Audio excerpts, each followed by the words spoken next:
Hey everyone, today I'm gonna show you how to download and install AnyDesk on your PC or laptop. So simply just open your any browser, like I'm open my Chrome browser, and I'm get search option, search set to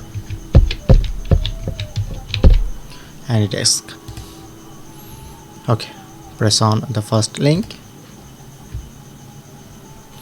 As you can see, showing it to download or download now.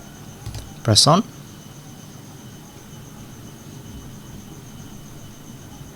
Okay, now downloading.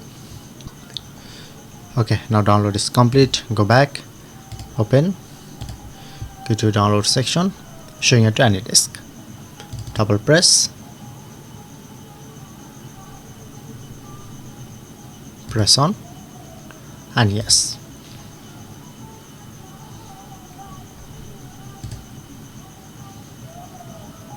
Okay, now successfully download and install AnyDesk.